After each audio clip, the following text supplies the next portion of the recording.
안녕하세요. 2022년 제1차 지능형 의료 데이터 연구실 논문 리뷰 세미나를 시작하겠습니다. 오늘은 Review on COVID-19 Diagnosis Models Based on Machine Learning and Deep Learning Approaches 의 논문을 살펴보도록 하겠습니다. 발표에 앞서 저를 먼저 소개하도록 하겠습니다. 제 이름은 손상현입니다.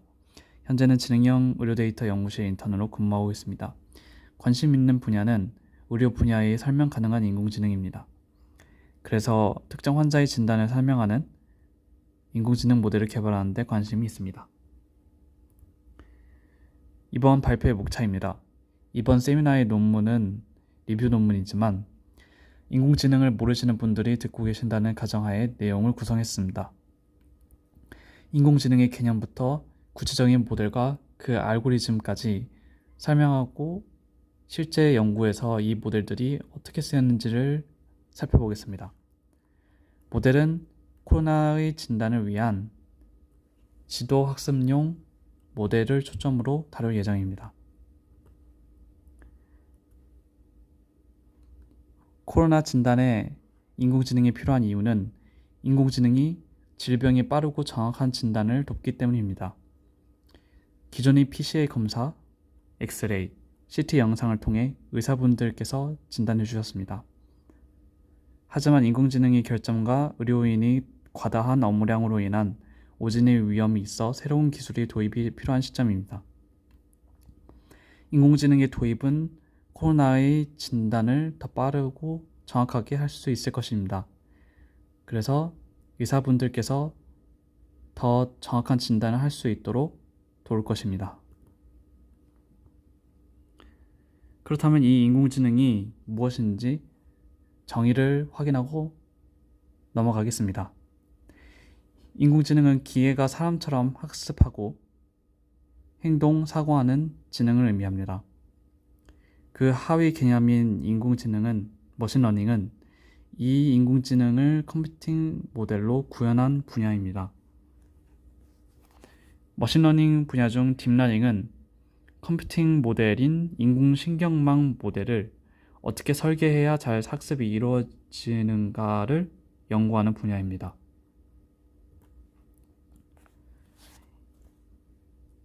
이 리뷰 논문에서는 먼저 COVID-19 머신러닝, 딥러닝의 특정 키워드를 가지고 논문을 선별했고 정리를 해서 오른쪽과 같이 코로나를 진단하는 데 많이 쓰인 모델이 무엇인지를 나타냈습니다. 머신러닝은 SVM, 소프트 벡터 머신, 그 다음에 KNN, 그 다음에 ANN, 인공신경망, 그 다음에 랜덤 포레스트, 부스트, 로지스틱 리그레션이 많이 사용되었고 딥러닝은 CNN, RNN, DNN, 간 모델이 많이 쓰였다는 것을 알 수 있습니다. 여기서 ANN은 아마 이제 딥러닝보다 간단한 모델이기 때문에 머신러닝으로 분류한 것으로 그렇게 보고 있습니다. 그러면 지도학습은 무엇일까요? 지금 이전에 지금 인공지능을 지도학습과 비지도학습으로 나눴습니다. 그래서 지도학습과 비지도학습에 대해서 먼저 알아볼 텐데요. 그럼 지도학습은 무엇일까요? 지도학습은 데이터에 레이블을 붙여서 회귀와 분류 예측을 수행하는 것입니다. 예를 들면 코로나 진단, 전염병 유행 종료 시간 예측, 코로나의 다른 지역으로의 전파 예측 등의 연구를 하는데 지도학습이 쓰입니다. 그리고 비지도학습은 레이블링을 하지 않고 비슷한 데이터끼리 특히 K-민 알고리즘을 사용하여 그 데이터를 몇 개의 비슷한 그룹으로 묶습니다. 군집으로 묶습니다. 그런 다음 그 군집별로 차이점을 분석해서 의미 있는 정보를 추출합니다. 그래서 예를 들면 군집화하고 환자들의 통계적 특징을 알아내어 어떤 그룹이 코로나에 걸린 군집인지 알아낸 다음 군집별 앓고 있는 질병이 비율 자료를 분석하고 코로나는 어떤 질병을 동반하게 됐는지 알아낼 수 있습니다.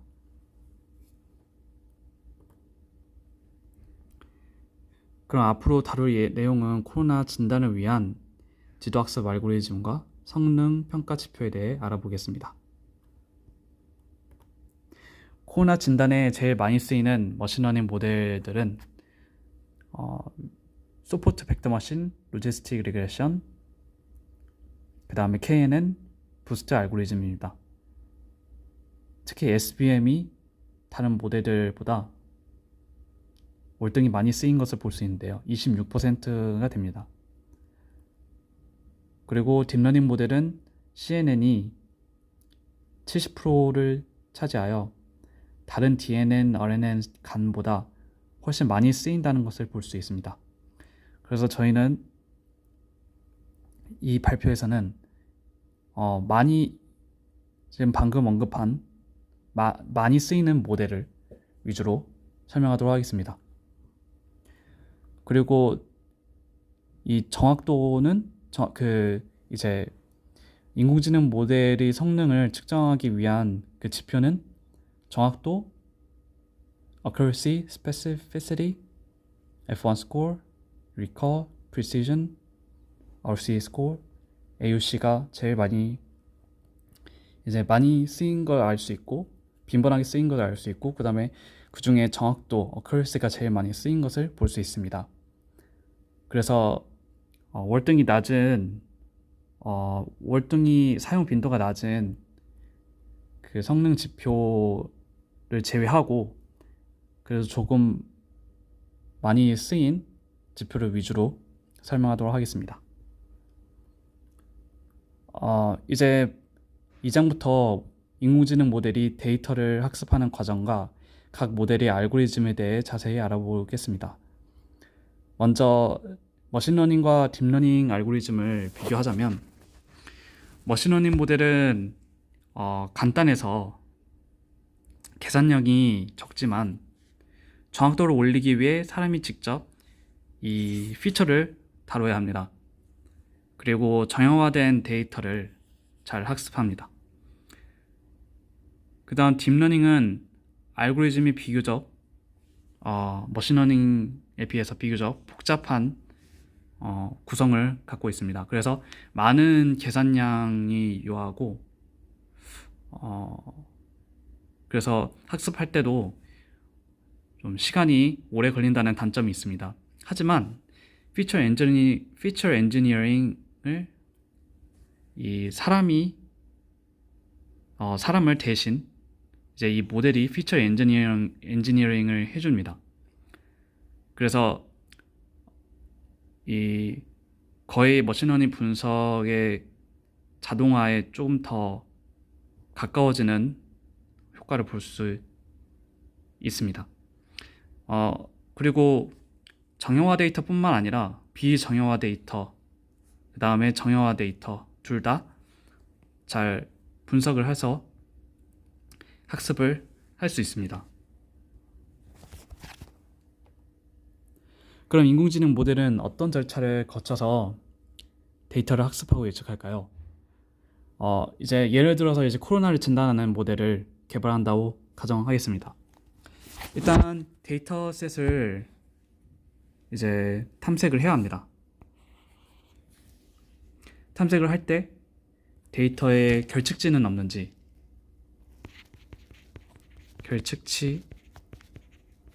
결측지는 없는지, 그 다음에 피처별로 이 스케일이 어떻게 되는지 이거를 이제 확인을 한 다음에 이 전 처리 과정에서 이 결측치를 채우거나 삭제하고 그 다음에 피처마다 이 범위가 다르다면 피처의 범위를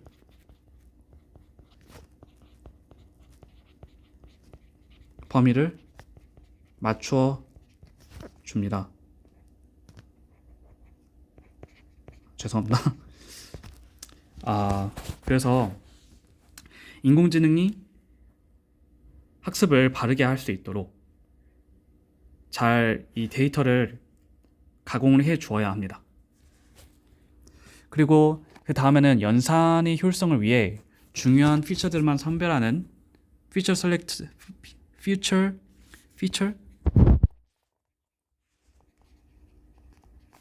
셀렉션을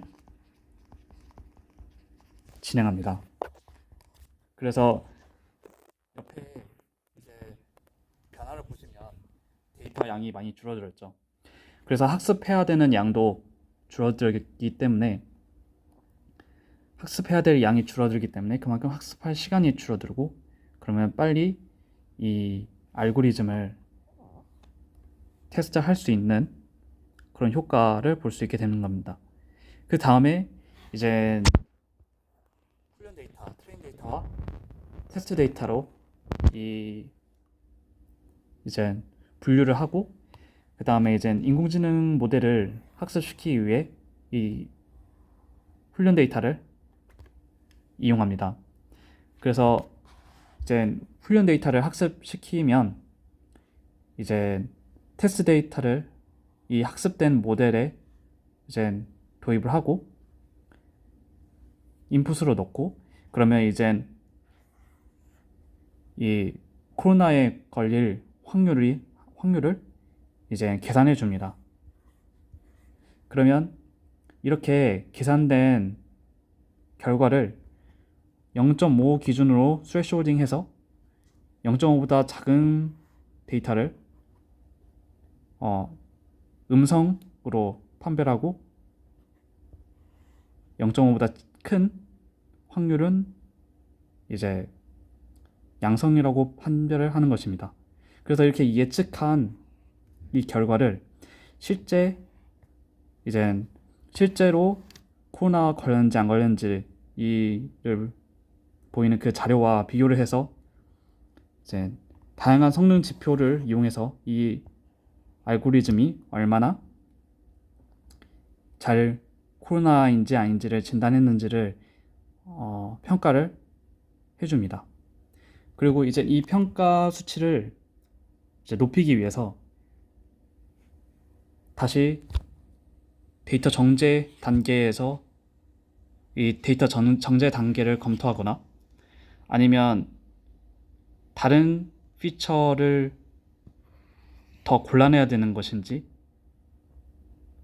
다시 검토하거나, 아니면 이제 모델의 구성을 바꾸거나 해서 이 모델의 성능, 인공지능의 모델의 성능을 높여서 더 정확한 진단을 할 수 있게 하고, 그 다음에 최적으로 성능이 올라가면 개발은 완료되는 것입니다. 그럼 본격적으로 구체적인 모델들을 알아보도록 하겠습니다. 이제 모델의 알고리즘에 대해 설명하도록 하겠습니다. 로지스틱 회귀는 기본적으로 이진 분류를 하는 머신러닝의 기본 모델입니다. 로지스틱 회귀 모델이 데이터를 학습할 때는 1차 수식의 개수와 상수를 학습을 합니다. 그래서 지금 여기 A, B, C, D, E, F, G라는 이제 피처가 있는데, 여기 이제 각각 데이터를 이제 이 A, B, C, D, E, F, G까지 이제 대입을 해서 그 값을 산출해 줍니다. 그 다음 이제 시그모이드 함수를 통과시켜서 이제 코로나에 걸릴 양성일 확률을 계산을 하고, 그 다음에 이걸 0.5로 스레시홀딩을 해서 0.5보다 높은 데이터를 양성으로, 낮은 데이터는 음성으로 이제 진단을 하는 것입니다. 그리고 이걸 실제 결과와 실제 정보와 비교를 해서 최대한 이 정확도, 성능이 이제 높을 수 있도록 이제 계속 이 학습을 반복을 합니다. 계속 이 학습을 잘 될 수 있도록 이 상수와 계수가 계속 최대한 이 정확도가 일치하도록 이 계수와 상수가 학습이 되는 것입니다. 그래서 이 학습이 완료되고 나면 이제 테스트 데이터가 이제 이 수식을 통과하고 그 다음에 최종적으로 진단을 해서 이런 결과가 나타나는 것입니다. 테스트 데이터 중 하나가 이 수식을 통과를 하면 어느 한 지점의 값이 이제 값을 갖게 되고, 이걸 시그모이드 함수로 통과를 해서 이제 다음과 같이 결과가 나오면 이 데이터는 양성으로 판정이 되는 것입니다. 0.5보다 크기 때문에 양성으로 판정이 됩니다. 그 다음에 이제 만약에 0보다 작게 이제 값이 이제 갖게 되면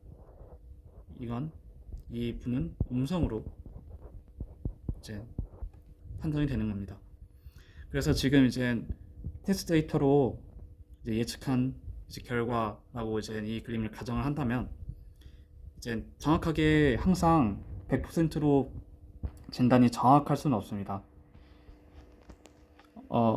이제 사실상 이 세모 모양은 이제 실제 환자고 이 동그라미 모양은 정상이라고 이제 표시를 하였는데요. 여기서 보면은 이제 이 세모가 있고, 여기서는 지금 이 위에서는 지금 세모만 있어야 되는데 이 동그라미도 있습니다. 그래서 항상 정확한 이 진단이 이루어지는 것은 아니므로 100%로 정확하게 예측이 안 됐다고 해서 너무 좌절하실 필요는 없습니다. 그 다음에 이제 서포트 벡터 머신에 대해서 살펴보도록 하겠습니다. 서포트 벡터 머신도 마찬가지로 이중 분류를 이제 기본적으로 하는데요. 이 서포트 벡터 머신은 이 분류를 안정적으로 할 수 있도록 모델을 학습시킵니다. 이제 더 자세히 설명을 드리자면, 이 모델이 이제 직선 모델을 가지고 이 데이터 분포를 보고 잘 분류를 하려고 한다면 이제 작은 변동에도, 작은 노이즈에도, 작은 노이즈에도 이제 강건한 그런 모델이 이제 학습이 되어야 합니다. 하지만 이런 데이터 분포를 지금 봤을 때 지금 학습될 수 있는 그 모델의 형태가 여러 가지가 있습니다. 그래서 이렇게 모델이 이렇게 두 가지로 학습이 가능한데, 이렇게 모델이 학습된 경우에는 만약에 새로운 환자 데이터가 여기에 위치한 경우에는 이것을 인공지능이 이제 예측을 진단을 할 때 정상 환자라고 예측을 할 수밖에 없는 것입니다. 그러나 실제로 환자입니다. 그래서 조금 더 이 데이터를 안정적으로 예측할 수 있도록 모델을 강건하게 학습시키는 것이 이제 주요 쟁점입니다. 그래서 서포트 벡터 머신은 안정적으로 예측을 하기 위해 이 두 부류의 두 데이터 이 군집의 가능한 최대 거리를 계산해서, 즉 최대 마진을 계산해서 이 가운데에 위치한 모델을 최종 모델로 학습을 하는 것입니다. 이렇게 되면 이제 좀 추가적인 노이즈에도 그래도 조금은 강건한 모델이 형성될 수 있습니다. 그 다음 KNN에 대해서 살펴보도록 하겠습니다. KNN은 이제 주변의 데이터들이 어떤 군집의 데이터냐, 어떤 부류의 데이터냐, 이, 이 데이, 이 어떤 그 부류의 비중을 따져서 그 중에 많은 비중의 그 부류를 이제 그 부류로 이제 예측을 하는 알고리즘을 말합니다. 조금 이제 무슨 말씀이신지 잘 이해를 못 하실 수 있습니다. 그래서 예시를 들어서 상세하게 설명하도록 하겠습니다. 지금 이제 별표의 두 데이터를 이제 어떤 데이터로, 어떤 부류로, 어떤 클래스로 예측을 해야 되는지 이제 진단을 해야 되는 상황입니다. 그래서 여기에 위치한 데이터는 어떻게 분류를 해야 될까요? KNN은 이 주위에 있는 데이터를 선별해서 주위에 있는 데이터 중 이 주황 데이터가 가장 많다는 것을 알 수 있습니다.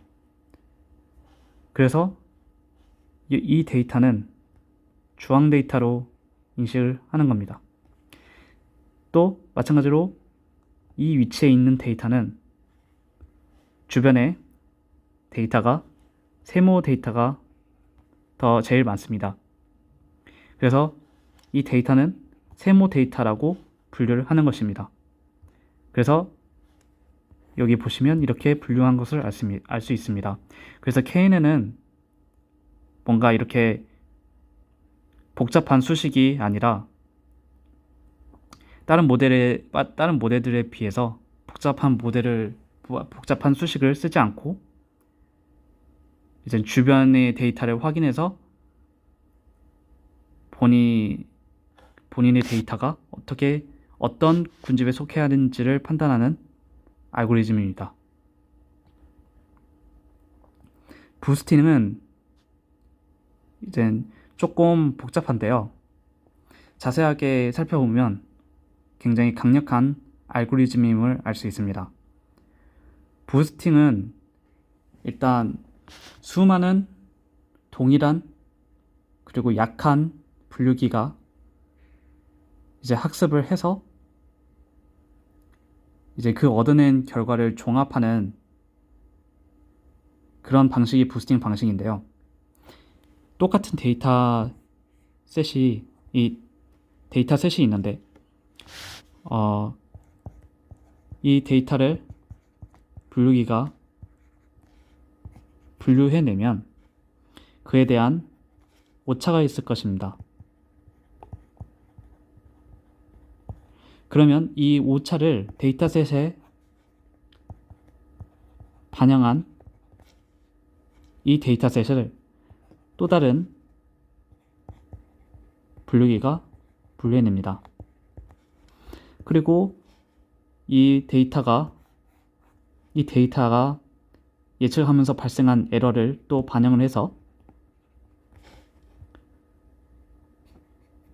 이 데이터셋을 다시 다른 분류기가 학습하는 것입니다.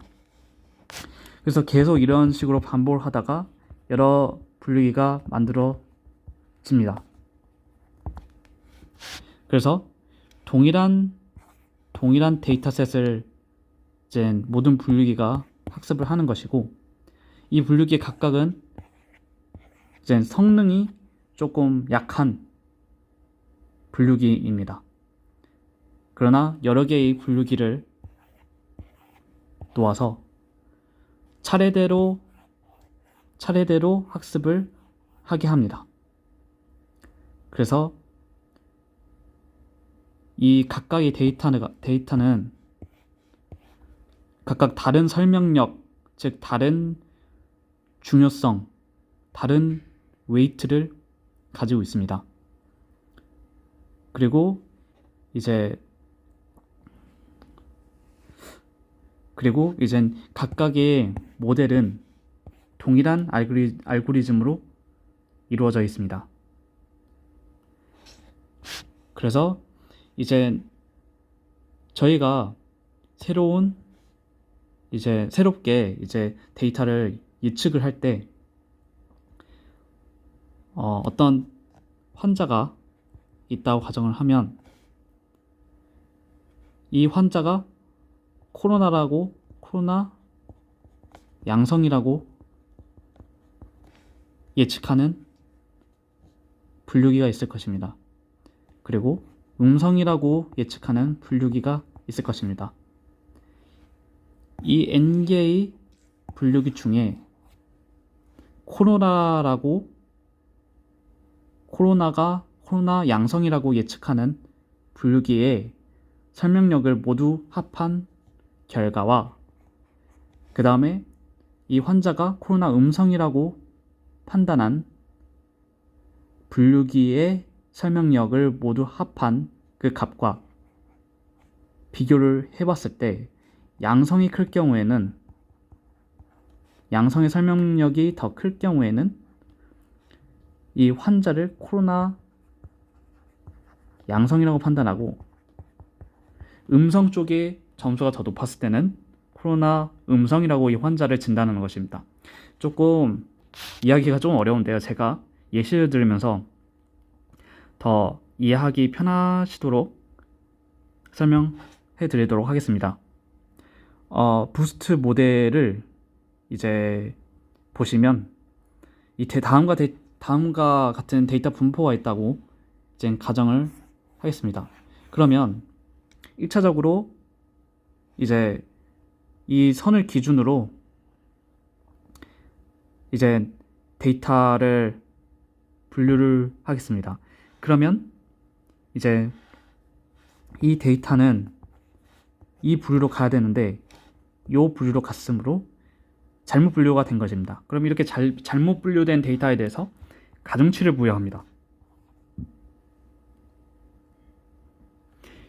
이것이 바로 이 분류기에 인한 에러가 반영된 것이라고 볼 수 있습니다.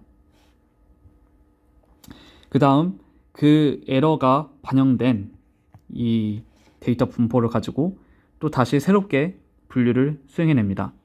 그러면 이 데이터는 바로 분류가 된 것이므로 괜찮지만 반대로 이 데이터가 잘못 분류되고 이 데이터들만 제대로 분류가 되었습니다. 그렇기 때문에 이 데이터에 대해서는 가중치가 들어가기 때문에 이렇게 새롭게 가중치가 이 에러에 대해서 잘못 분류된 데이터에 대해서 새롭게 가중치가 부여가 되는 것입니다. 이것을 또 데이터셋에 에러가 반영됐다고 볼 수 있겠습니다. 그리고 이렇게 새롭게 에러가 반영된 데이터셋에 또 다른 분류기가 분류를 합니다. 그래서 이제 최종적으로 3개의 분류기가 이렇게 생성이 되었습니다. 그리고 각각에 대한 설명력을 계산을 하게 되고 그래서 새로운 데이터가 여기에 위치해 있을 때 테스트 데이터가 여기에 위치해 있을 때 이 데이터는 이 분류기가 지금 값보다 좀 더 크므로 코로나 양성으로 진단하고 이 분류기는 특정 값보다 작으므로 코로나 음성으로 진단하고 이 분류기는 특정 값보다 크므로 코로나 양성으로 진단하고 그러면 코로나 음성이냐 양성이냐를 이 환자가 코로나 음성이냐 양성이냐를 두고 생각을 했을 때 코로나 음성이라고 진단한 분류기는 클래시파이어 2번밖에 없습니다. 그래서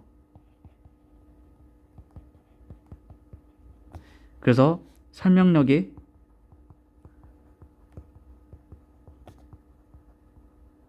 합은 0.54입니다. 반면 코로나 양성이라고 분류한 클래시파이어는 1번과 3번입니다. 그렇기 때문에 이 설명력의 합이 0.82 계산한 결과 1.19로 음성이 더 크다는 것을 알 수 있습니다. 따라서 이 환자는 이 부스팅 알고리즘을 통해서 양성으로 판정되는 것입니다. 이렇게 약한 분류기들을 종합해서 이제 최종 진단을 하는 모델이 알고리즘이 부스팅이라는 것입니다. 그 다음에 이젠 심층신경망으로 가도록 하겠습니다. 심층신경망은 퍼셉트론이라는 작은 단위로 이루어져 있고, 이 퍼셉트론은 뉴런 모양과 같이 각 데이터를 인풋으로 주어지면 각 웨이트를 반영해서 이제 계산해 준 다음에 활성화 함수를 거쳐서 이제 최종 값이 출력되게 됩니다. 그리고 이 퍼셉트론이 모여서 뉴럴 네트워크를 형성하게 되고, 이런 뉴럴 네트워크가 이제 ANN이라고도 불리고 멀티 레이어 퍼셉트론이라고도 불립니다. 그리고 이 모델이 깊이가 더 깊어지고 구조가 복잡해지면 딥 뉴럴 네트워크, 컨볼루션 뉴럴 네트워크, 그 다음에 간 모델이 되는 것입니다. 그래서 이 심층신경망 모델이 학습하는 방식을 간단히 언급해 드리자면, 먼저 값들이 들어오면 이제 최종 출력물을 계산하게 되고, 계산해서 출력하게 되고, 이를 forward propagation이라고 합니다. 그러면 이 실제 값과 비교를 함으로써 이 비교한 그 오차를 반영해서 이 웨이트를 수정해서 학습을 하게 되는 것입니다. 이 웨이트는 아닙니다. 그래서 이 웨이트를 수정하는 이 방향, 근데 웨이트를 수정하는 방향이 이 forward propagation을 했을 때의 방향과 반대로 진행을 합니다. 그래서 이 웨이트가 수정되고 2층의 웨이트가 수정되고 또 2층의 웨이트가 수정되고, 이런 방식으로 이 차례대로 진행을 합니다. 그래서 이 수정되는 것이 여러 번 반복됩니다. 그래서 이렇게 반대로 반대 방향으로 가중치가 학습되는 그런 이 상황을 backward propagation이라고 합니다. 그러면 이미지 분류에 특화된 CNN에 대해서 알아보도록 하겠습니다. CNN은 먼저 이런 필터를 가지고 컨볼루션 연산을 합니다. 이미지를 컨볼루션 연산을 하면 새로운 이 특징을 나타내는 이 조금 더 작아진 이미지가 형성되게 됩니다. 그리고 이런 어떤 이미지의 특성을 나타낸 이 새로운 이미지가 여러 개가 형성이 됩니다. 그래서 이 용량을 줄이기 위해 맥스플링을 하고, 이게 첫 번째 레이어로 합니다. 그 다음 두 번째 레이어로 계속 이 데이터 양을 줄여 나갑니다. 그렇게 줄여 나가고 이제 마지막으로 최종적으로 하나의 이미지가 형성되었다고 할 때, 이 이미지를 한 줄로 이제 하나의 차원으로 늘려서 이걸 값으로 인풋으로 넣는 것입니다. 그 다음엔 이젠 전에서 봤던 이런 딥 뉴럴 네트워크 모델로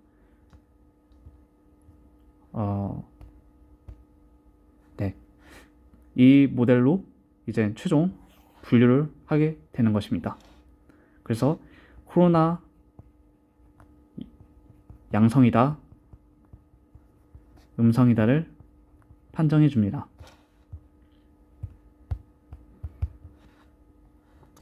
그 다음 매트릭에 대해서 간단히 설명하도록 하겠습니다. 정확도는 모두 이제 모든 데이터 중에 어떤 데이터를 정확하게 분류했느냐, 그 총 합을 이제 토탈로 나눈 비율이 되겠습니다. 그리고 프리시전 같은 경우에는 예측한 데이터 중에서 실제로 이제 코로나가 양성일 경우 이 비율을 이제 프리시전이라고 하고, 리콜은 실제로 코로나에 걸린 사람들 중에서 예측한 코로나라고 이제 진단하고 예측한 환자가 몇 명인지 이 비율을 이제 리콜이라고 하고 센시티비티라고도 합니다. 참고로 이런 의료 분야에서는 이 리콜이 조금 더 중요합니다. 왜냐하면 정확도가 아무리 높더라도 이 리콜이 낮으면 이제 환자가 정상인으로 진단이 되는 그런 상황이 초래할 수 있기 때문에 저희가 이 인공지능 모델을 학습시킬 때 이 리콜이 조금 높게 나오도록 각별한 신경을 기울여야 합니다. 아무리 정확도가 높다 하더라도 리콜이 낮으면 그 인공지능 모델은 다시 학습이 되어야 하는 것입니다. 그리고 스페시피시티는 이제 실제로 코로나에 안 걸렸는데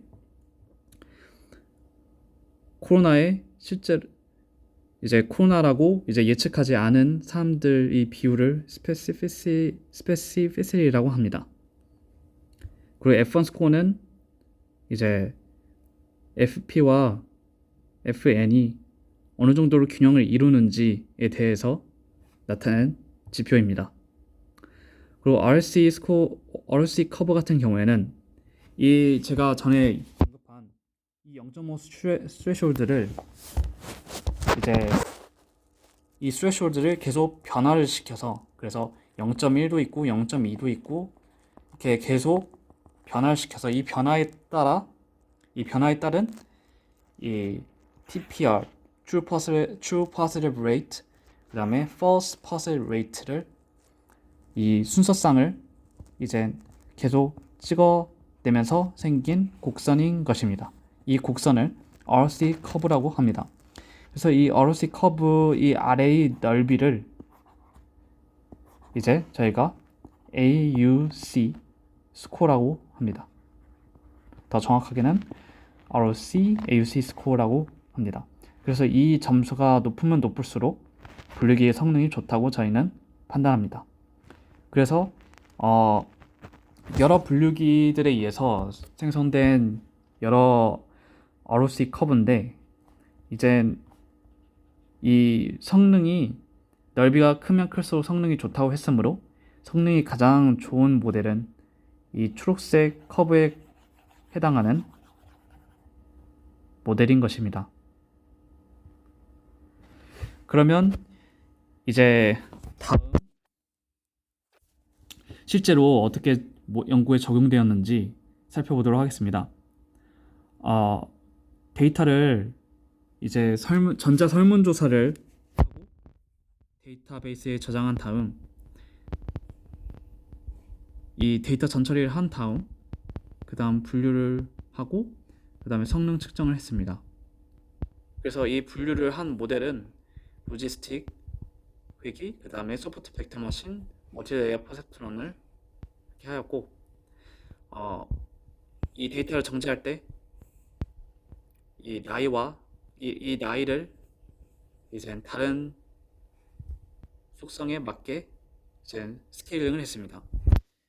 105명의 사람을 대상으로 이제 학습을 했고 13개의 속성, 나이, 흡연 여부, 그 다음에 엑셀 판독한 결과, 그 다음에 발열 여부, 목 통증 여부 등을 이렇게 많은 속성을 가지고 이제 분석을 했습니다. 그 결과 제일 정확도가 높은 것은 멀티레이어 퍼셉톤 모델이었습니다. 그리고 이제 프리시즌이 제일 높은 모델로는 서포트 벡터 머신이었습니다. 근데 이제 센시티비티는 로지스틱 리그레션이 제일 잘 나왔기 때문에 어떤 목적으로 이 모델을 어떤 목적으로 모델을 개발했냐에 따라서 이제 최종 모델로 고르는 그 판별이 달라질 것 같습니다. 만약에 무조건 코로나를 정확하게 양성으로 실제로 코로나 양성인 사람들을 정확하게 잡아내야 한다면 로지스틱 리그레션을 사용하는 것이 맞지만, 만약에 그것이 꼭 중요하지 않다고 할 때는 다른 모델을 사용하는 것도 좋다고 생각을 합니다. 그리고 이제 다음 사례로는 이제 코비드 엑스레이 넷이 있는데, 이 모델은 이제 조금 신기하게도 이제 미리 학습된 다른 데이터로 미리 학습을 시켜서 이제 그 모델로 이제 다른 이제 엑스레이 데이터를 이제 추가적으로 학습시켜서 정확도를 대폭 상승시킨 연구가 바로 이 연구가 되겠습니다. 그래서 미리 학습돼서 그 웨이트를 모델에 반영하는 그것을 트랜스퍼 러닝이라고 합니다. 그래서 우리는 이 efficient net 모델을 사용해서 3개의 경우로 이제 분류를 하도록 하였고, 코비드와 정상인과 폐렴을 분류하도록 하였고, 그래서 결과 95.8%의 정확도, 그 다음 96.93의 프리시전, 95.43의 리콜, 96.16의 F1 스코어를 이 성능을 내게 되었습니다. 결론입니다.